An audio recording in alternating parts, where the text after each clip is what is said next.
What's up, guys, and welcome to the Conscious Health Podcast. I'm your host, TJ.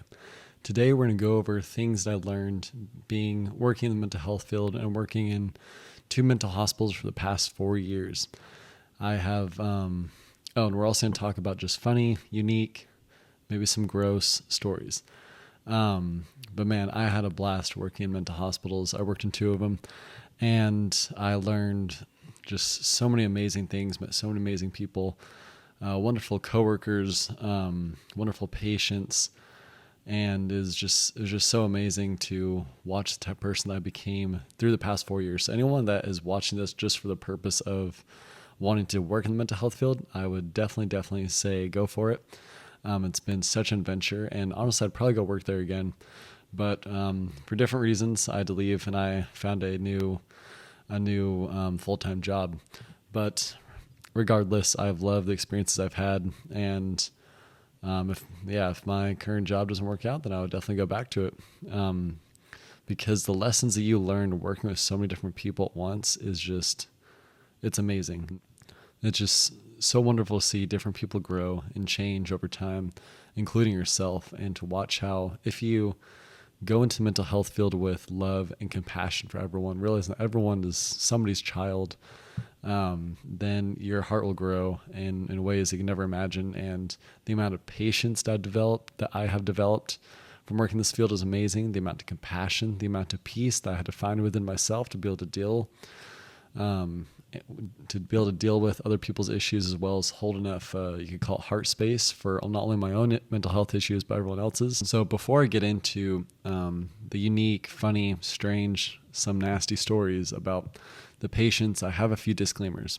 First off, if you have young children listening, this episode will be explicit because I do want to share just some of the content of the things that I had to deal with. So for context, I will be sharing some things that are probably not appropriate for children. So if you have children listening, please watch this later or listen to it later, however you're consuming this episode.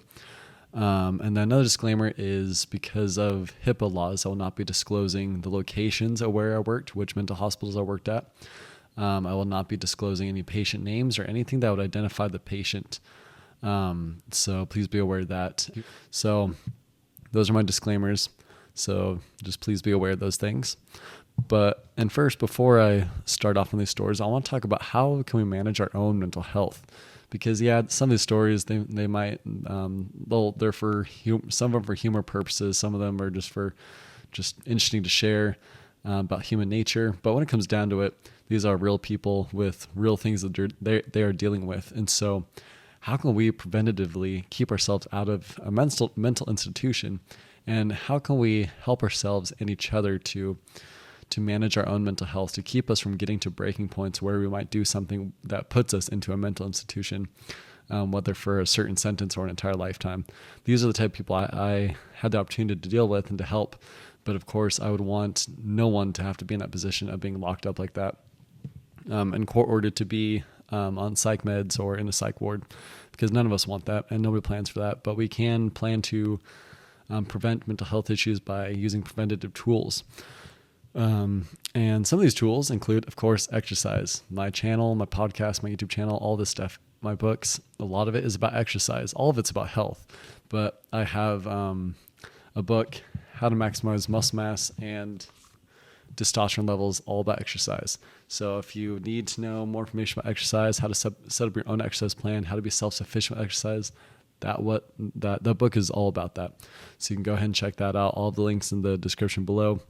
But be sure to look at that if you need help with exercise. Exercise is huge. There's so many well-documented studies about how exercise actually does just as well as antidepressants, if not even better than antidepressants do, as far as eliminating anxiety and depression. So make sure you check that book out if you need help, or just rest my YouTube channel and my podcast. I have a bunch of episodes on all sorts of health-related content, and especially exercise.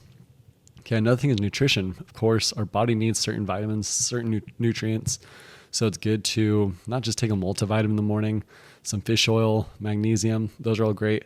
Take your vitamins, take your supplements, but also just eat a heart and brain healthy diet.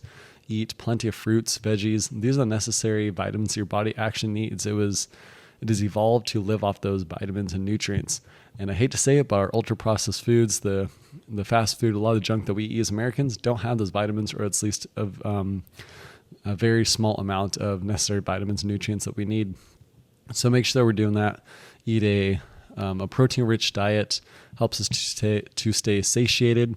Helps us to keep our metabolism quicker. So we want all those things. So just make sure you're eating a great, just healthy diet of foods each day. And when I say diet, I don't mean a strict regimen. I just mean simply choosing habits of consuming foods that are whole, that are natural, that come from the earth, that we've evolved to be able to eat to get the necessary nutrients.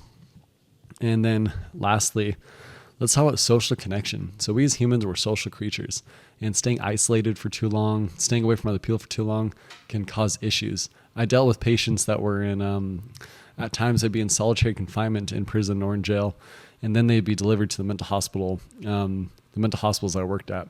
And dealing with them was not fun, not a good time at all. It was actually really sad to see some of these guys come out of isolation and have to deal with all the mental issues that they accumulated, being isolated, being alone from everyone else. Of course, workers in jails and prisons may not know as much about mental health as mental health workers do. So, of course, there's not really a lot of people to blame here because people just don't know what they don't know. But make sure that you're not being isolated for too long. Make sure you have friends and family you can call at any time when you need help, when you need someone to talk to. And of course, if it's really necessary, then you can always call a therapist. Therapy is wonderful. I've done therapy many times throughout the past couple of years, on and off, and therapy has been very helpful for a lot of the different issues that I've had to deal with as far as mental health goes, and it's been very, very helpful when it is necessary. Therapy can be helpful because it is someone that can act as a mirror for your different emotions and thoughts that are going on. They can help you to be self-sufficient with your own mental health. All right, now let's get into some of the unique and funny, interesting stories I have about mental patients. And again, I want to highlight this isn't necessarily to make fun of them or to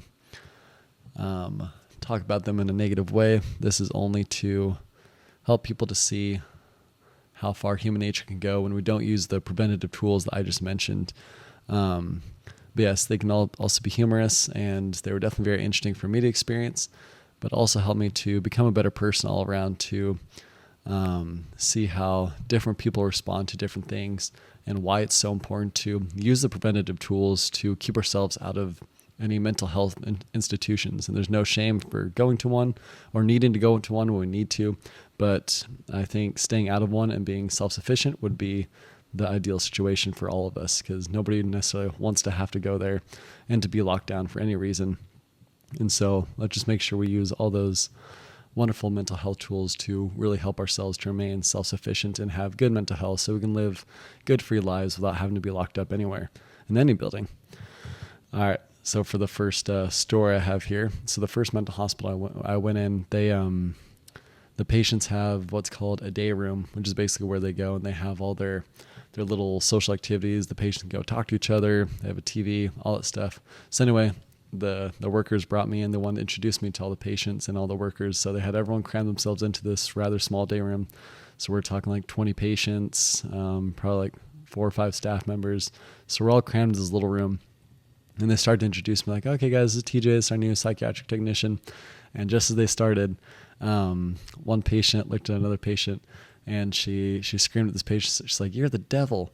She's like, "You bitch." And then she ran over and she grabbed her by the throat and she started choking her out right in the middle of everyone. So all of a sudden the other technicians, of course, they got them off each other and got them calmed down. That was all in my my introduction. So it was pretty interesting. And in the first few weeks of working in mental hospitals, definitely it was, for me, I responded with a lot of anxiety to these situations. So it took me a while to be able to use breathing techniques, such as the breathing techniques that I talk about in my books, and using meditation to calm myself down, relax myself, and to be able to deal with the situations at hand. So it's very good to use breathing techniques to help us to de-stress at any time. That's why I love breathing, because you can do it in real time. So anyway, that was my introduction to working at mental hospitals. I was definitely like, wow, I can't believe I'm getting myself into this, but I knew it was the right thing to do, and I knew this is the people I needed to be there to help. So one of those same patients, actually, one day, I was sitting at their this desk that was kind of where we could see all the patients from there. We had security cameras, all that stuff. So I was sitting at this desk, kind of just monitoring all the patients. I had this one patient come up and she's like, I want the ice cream sandwich that's left in the freezer. And me and some other technicians over there, we assured her there's no ice cream sandwiches in the freezer. We don't just keep them in the freezer, at least not until dinner time. And I believe at that point it was in the morning. And so she took no for an answer at first. And after a while she kept coming up and she kept asking us over and over. And she said, I want my ice cream sandwich. And she said, Heavenly Father told me that the ice cream sandwich is in the freezer. And we kept rolling our eyes, assuming that she was just delusional. We kept reassuring her we don't get ice cream sandwiches until dessert time, until nighttime. So anyway, she asked us enough times. And I believe that she also, if I remember correctly, she went to the kitchen door and started banging on the door. And then she started yelling that there was an ice cream sandwich. So after a while, we're like, okay, you know what? If there's no ice cream sandwich, we might as well just go show her. So she'll just be quiet about it and she'll forget it. So we go to the freezer, we open it, and sure enough, there's one ice cream sandwich. So chances are she saw someone keep it in there the night before or something like that. So she knew it was in there, but it was interesting to, in the way she was telling us that she knew it was there was definitely unique and interesting. So that was an interesting time. And then another patient, and this is all within the first little bit that I was there. So I think it was like the first or second day that I came to this unit, and the second day in the whole mental health field. I walked on the unit and I didn't realize the door, you had to pull it to make sure it was really shut. I just thought it shut automatically. So I came in trying to be all cool for my first few days at the hospital, trying to do everything right. And so I come in and the door was only half shut, but I didn't realize that. So I walked over to the what's called the nurse's station where the desk is and all that to get ready for work and whatnot. And so I walk in and then I hear some commotion behind me, and I realized one of the patients had just bolted out the door that I left half open. And so then I quickly went and told the nurse about it because I didn't know what to do. I didn't know if I had to go chase down the patient, call someone on the radio. I had no idea. So I went to the nurse that was in charge, and I let him know. And then so we both ran down the hallway to go get her. And she was stuck in a hallway because she didn't have a badge to get out that next door. So she was just stuck in the hallway. So we went and tell her like, hey, you got to come back. So she complied and went with us. And then as we're walking back down the hall, another patient for a room looked at us, looked at her, and she's like, guys, watch out. She's crazy. And so that was a fun day. It was interesting. On the next unit that I went to work at, there was a little yard that they had, a very small yard, albeit, but it was a yard nonetheless. And so these patients would go walk around the yard. And one day I didn't actually visually see this, but I did hear about it. One day a patient went out there and he was peeing on the ground. And so some of the techs over there, they went and told him he had to knock it off, pull his pants back up. And they asked him, why were you peeing in the little yard out there? And he said, well, I'm growing an apple tree. And they're like, well, what do you mean? And he said, I'd buried an apple seed from an apple in the dirt and I started peeing on it to grow it. So that was definitely interesting. Definitely an interesting way to start growing an apple tree. I doubt urine can do that though.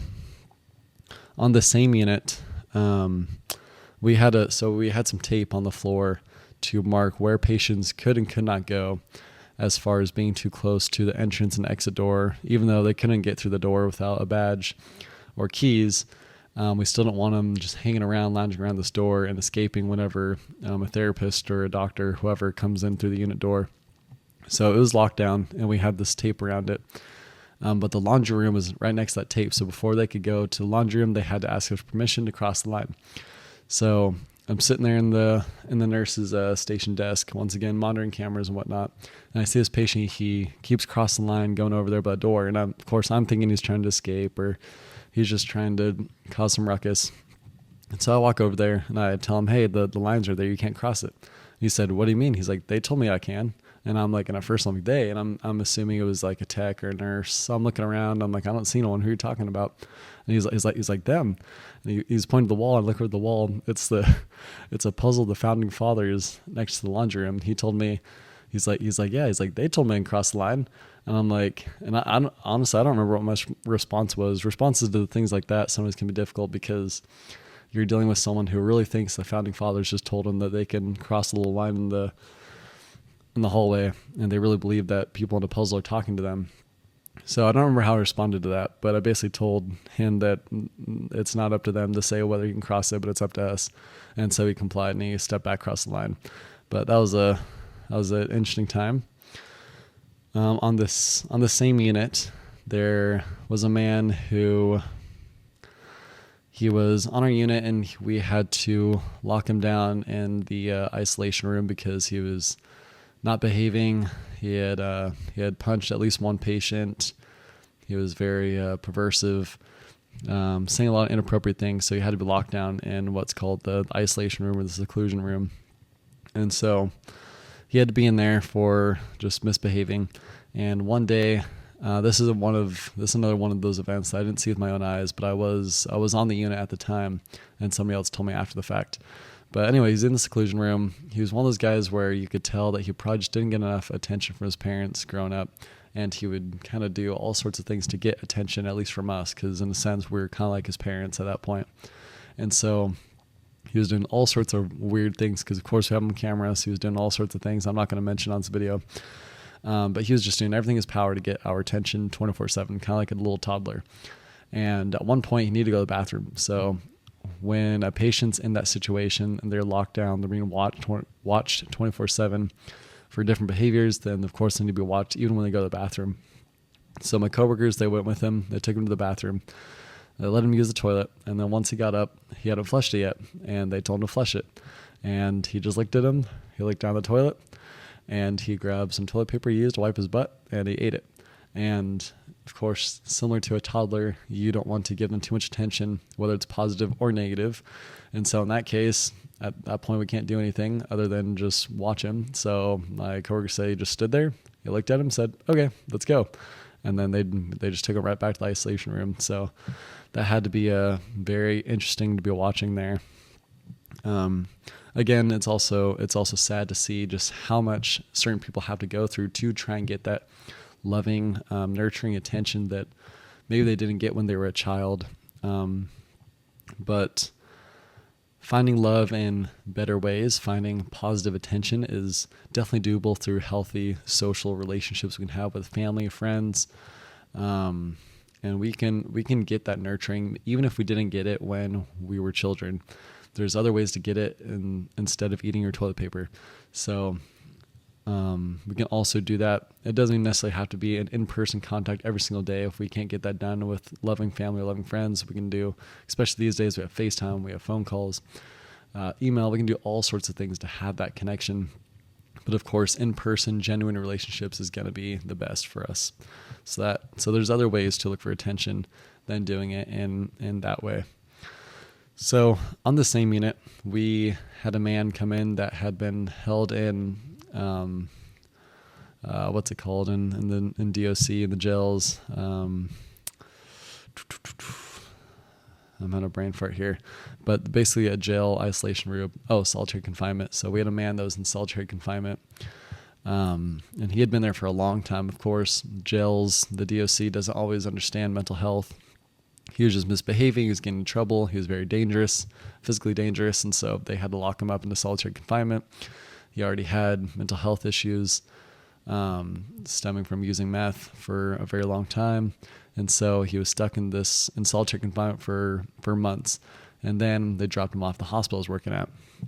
So you can imagine what type of issues arise from somebody who's been held up for that long and just dropping them off into a new environment, a new place. They don't even understand what's going on in the first place. So it creates this very dangerous, very confused mess of a person.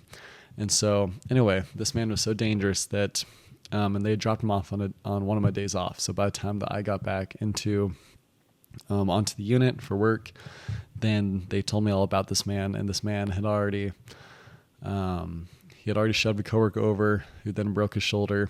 So he put one of my coworkers in the hospital. He had already gave 2 security officers at this hospital concussions. So that was 3 people he'd already put out of work. So basically the nurse just said, you know what, he's too dangerous. Leave him alone. Don't even direct him to anything. And we were working on an all-male unit, working with mainly people who were coming in and out of jail or prison. And so the last thing I want to do is let someone just get away with whatever.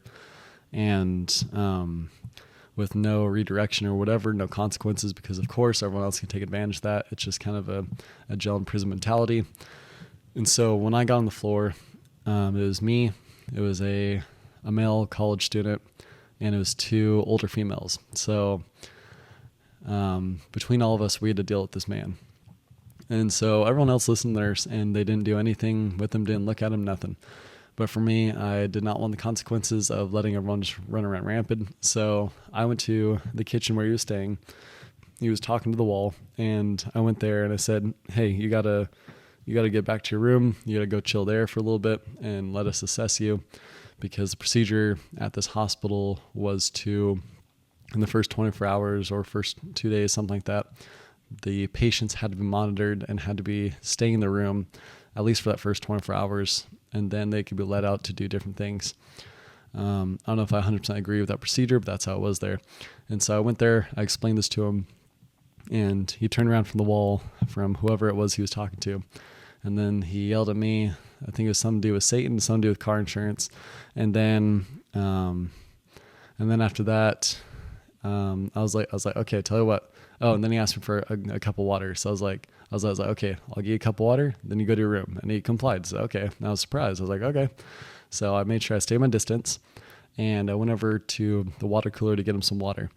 And I put my hand out like this, just to keep him away, to make sure he didn't get close to me while I turned my head. And so as I turned my head and I went to get a cup of water, he had actually gone around my arm, and he grabbed me from my neck from behind. And I'm thinking, okay, he's trying to put me in a headlock. So I acted very quickly.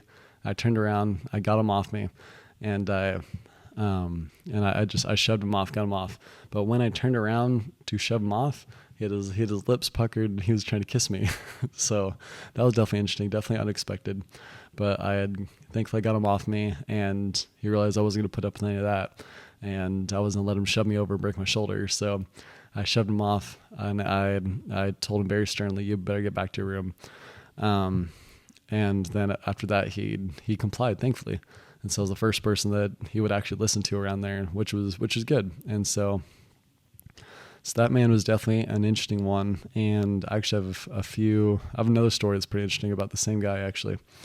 So this man ended up being one of the most dangerous patients at this hospital at that time, because other than the day I dealt with him, there was other times he would run at us. He was about to fight us. He had his fists up. He was always ready to be in a fight. So I wasn't here to eyewitness this story, but one day he just wasn't about it. He had his fists up every time the nurse came to give him a shot that he was supposed to get. And so eventually they just had to get some security officers with riot shields, because at this particular hospital, they had riot shields when necessary. So they gave him this daily shot that he needed that was court ordered. And so at one point he's in his room, nurse goes in with the needle ready. He has his fists up. He's ready to go. And so she's like, okay, hold on. So she gets some security officers, and they all go in with riot shields. So the plan is to go get the riot shields just around him, and then she can pop in and give him the shot real quick, keep him contained without punching anyone. So going with riot shields. And this man was fairly tall and fairly agile for someone who's of older age. So it was pretty impressive to actually hear the story. And so they went in with riot shields into his room, and he acted quickly, and he went and he jumped on top of his bed. He jumped over a security officer with a riot shield, and then he headlocked him, and then they had to pull him off that security officer. So I'm sure that was a very interesting day to have to deal with him. So just an interesting individual who was very lost, very confused. I remember there was another time where the same guy, he kept sticking his head out the door and yelling at us, and yelling just a lot of curse words and cursing at us like every 10 minutes. So eventually me and some guys, we just went down there and we questioned, like, hey, what's going on? We're not doing anything to you. We're not talking to you. Like we're keeping our distance. So why are you cursing us and getting mad? And he said, you effing Mexicans, you're playing your music too loud. And he literally thought he was in a whole neighborhood in his own home, and we were his neighbors, and he was having an issue with his neighbors, apparently. And so it's interesting enough to, in situations like this, you play somewhat into the delusion, because this is really what they believe is real. So we played a little bit into it and said, okay, we're going to go turn our music down. We're sorry. And we talked to him as if he was actually a neighbor, and it worked for that day. It got him calmed down. So interesting to see people when they get into that state of mind where they're so hurt, stressed that their mind makes up scenarios that fit more of their state of mind, their state of being at the time. On another unit, there was a man who he had some interesting habits, interesting ways of dealing with his mental health, and interesting routines that he would follow through. And I didn't actually know about any of these routines beforehand. Usually they tell you about these things, but this is one particular time that I must have been late to work or something, because I knew nothing about this man. So as I was walking around, I was doing what's called a census. I was basically, we were walking around to make sure the patients are alive, they're okay, ask them if they need anything. Just every 15 minutes, 30 minutes, whatever it is per hospital policy, you're going around, you're talking, and you're checking on each of these patients, make sure they're breathing. So I go to this patient's room. I go open his door to make sure he's there. I open the door, and the dude was like right there, right next to the door, just staring at me. And as he's looking at me, and I said, of course, something like, oh, hey, hello, how's it going? Or, hey, what's up? And then he stares me in the eye. He gets a piece of paper, crumples it up into a ball, and eats it right in front of me. And I just stood there, looked at him, and I was like, huh, okay. So then I closed the door, let him be, and I walked over to some of the workers because I was floating on that unit that day. It wasn't my permanent unit. I was just a temporary worker. So I walked over to the techs and the workers that are usually there and asked him, hey, is this usual for so-and-so? Like, oh yeah, he does all the time. It's cool. His intestines are so used to it. And so they just let him eat paper, apparently. So that was unique. It was quite a unique experience. I had a time on one of the permanent units I was on where I was there later into the night, and it was probably like 9, 10 o'clock, and there's nothing going on. Everyone's asleep. Almost everyone. And this patient comes out and he's complaining about his roommate snoring. So he comes out, and that wasn't the funny thing. The funny thing was what he was wearing. He comes out and he's wearing his bed sheet like a robe, dressed like a Greek god. So he comes out and it's like slung around his shoulder, and he has one shoulder out, and he comes over and he's just complaining, just cursing about his roommate, yelling down the hallway. So we're trying to calm him down, but at the same time, we're trying to stay stern, but also trying not to laugh at what he's wearing. And so I don't know what that was about, but it was a very strange thing to all of a sudden see at 9, 10 o'clock at night when you're just sitting there and nothing's happening. And all of a sudden a man that looks like a little Greek god or Greek messenger or something just pops out of his room. So that was strange. Anyway, at another hospital I worked at, I was super busy. I've been getting dinner for the patients. I'm dealing with all sorts of different patient needs at once. And we had this one certain patient who was a little more high needs, a little high maintenance, because he could not see. He was almost 100% blind. And he would just have issues. He would just have just certain delusions. He was also older, which doesn't help. And one day I'm dealing with a bunch of patient needs at once, and all of a sudden I hear screaming down the hallway and yelling. And so I run down the hallway, and this man is naked on all fours, crawling down the hallway, and he's looking for the bathroom. And so, thankfully I knew this man well. We had a good connection and good rapport. And so I went to him, and I went to help him and to guide him to the bathroom, because of course he can't see. And I go over to him to guide him, and he's trying to get into every he also needed a wheelchair because he couldn't walk very well. His leg muscles had atrophied. So that was why he was crawling on all fours. And so he's crawling on all fours, he's butt naked, and he's screaming that he has newspaper ads all over him and he needs to go to the bathroom to shower them off. And so he was, of course, not very compliant with me when I just vocally told him, no, the bathroom is this way. You're going to another patient's room. But he kept screaming that was the bathroom. He was sure of it. Eventually, I just had to physically get him on his wheelchair, get a towel wrapped around him, and get him to the actual bathroom. And even as he kept screaming at me that I'm a this and a that and a whatever, because at that point he was just so stressed, confused. He probably didn't forget who I was.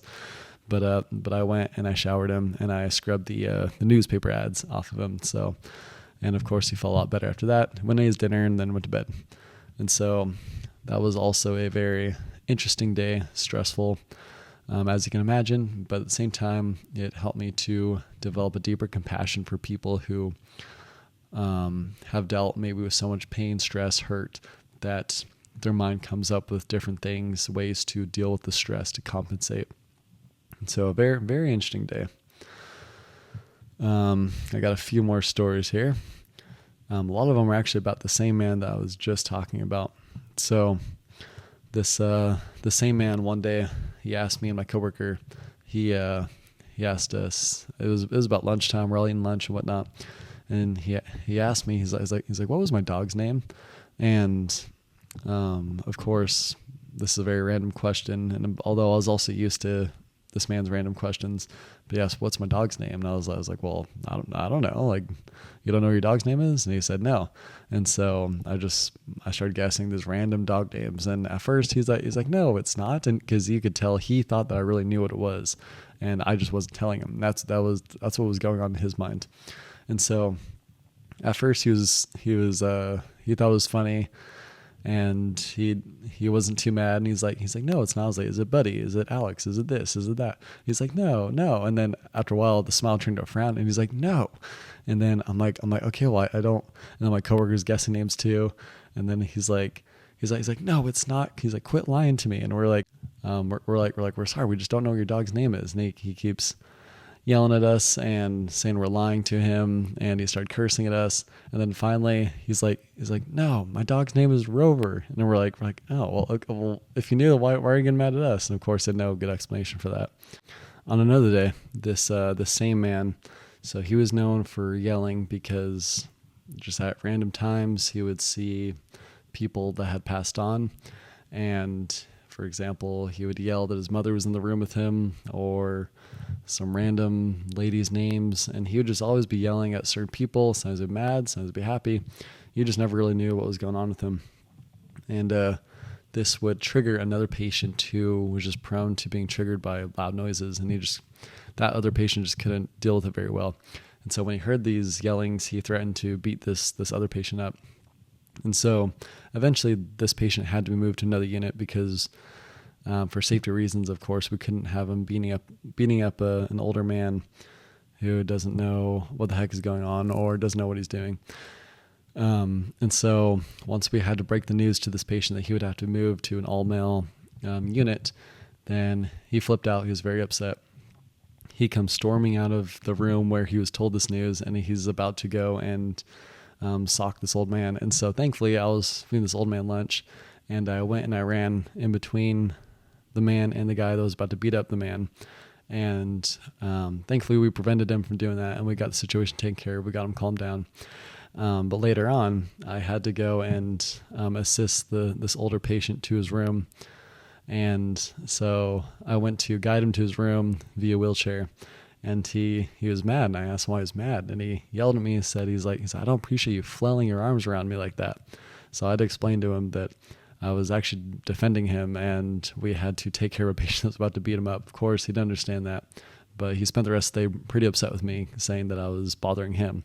And so it's definitely interesting to be in those situations where you're there to help protect certain people, but of course they don't even understand what's going on. So you develop a lot of compassion, patience, dealing with people who don't understand what's going on and don't understand that you're helping them, but you do what you can to best help people like that. All right, so I have two more stories about this, actually the same patient that I've been talking about. He was definitely a interesting individual to have helped over the past few years, and to help this person, even though they might not see reality the same as many other individuals, if not most. It was still interesting to help them deal with their own mental health issues that he was dealing with, and to help him through the different realities, the different state of beings that he was struggling to realize himself. And it, like I mentioned before, helped me to develop a deep compassion and a deep patience and deep insight into human nature and why it's so important that we deal with stressors in our lives immediately and not hold them off until the last minute or until we have a mental break and we end up in a institution like the ones I've been talking about. So one time the same patient had to be assisted to the bathroom, and you can imagine all the different things that can come out of that. But this one day, and keep in mind, this man also could not see very well, if at all. And as I was guiding him one day to the toilet, he thought he had made it to the toilet, and he had to do number 2. And so I'm guiding him to go sit on the toilet. And before he sits on it, he gets really close to it, and he goes ahead and he relieves himself. and you just hear a plop on the floor. And all of a sudden he looks up at me and he's like, I don't think I pooped in the toilet.